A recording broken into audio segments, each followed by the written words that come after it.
जय हिंद दोस्तों, मैं रजनीश कुमार आप सभी का सूरज स्टडी साइट के इस यूट्यूब चैनल पर हार्दिक स्वागत करता हूं।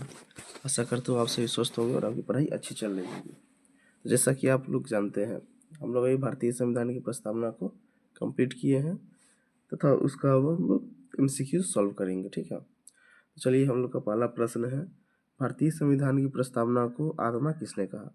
तो इस प्रश्न को मैंने विस्तार से आप लोगों के साथ डिस्कस की थी कि भाई साहब भारतीय संविधान की प्रस्तावना को आत्मा किसने कहा था। ठीक है, देखिए आत्मा जो है यहाँ पे प्रस्तावना को ठाकुरदास भार्गव ने कहा था, लेकिन वही आत्मा के संबंध में एक और प्रश्न का मैंने जिक्र किया था जो BR अम्बेडकर साहब ने कहा था, और वह आर्टिकल 32 को। ठीक है, तो आर्टिकल 32 को कहा था। ठीक, तो देखिए अब हम लोग आगे बढ़ते हैं।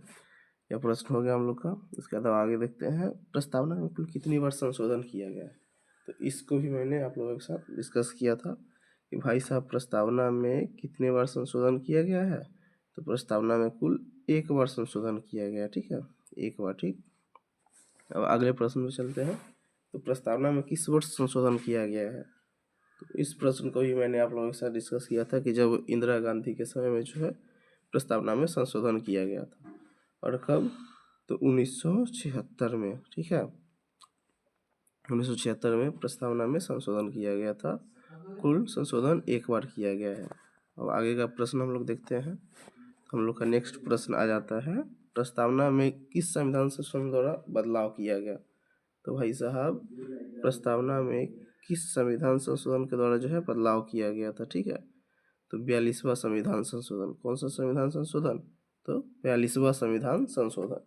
इन प्रश्नों को आप लोग नोट डाउन कर लीजिएगा, काफी महत्वपूर्ण शब्द है और प्रश्न भी है। ठीक,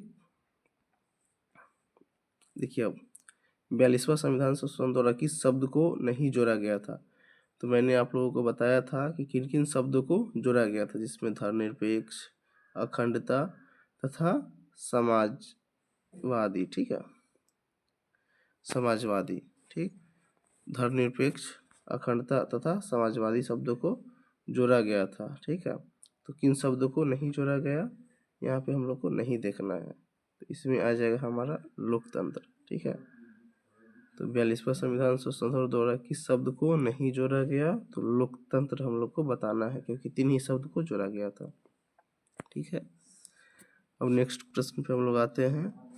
तो अगला प्रश्न है हम लोग का, प्रस्तावना में कुल कितने प्रकार के न्याय का जिक्र किया गया है। ठीक है, तो प्रस्तावना में भाई साहब कुल 3 प्रकार के न्याय का जिक्र किया गया है, और मैंने आप सभी के साथ डिस्कस भी किया था कि भाई साहब राजनीतिक, आर्थिक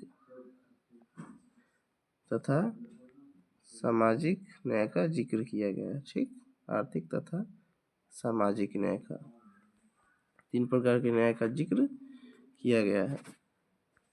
ठीक है, तो चलिए आज हम लोग जो है 6 प्रश्नों पर ही जो है अपने क्लास को समाप्त करते हैं।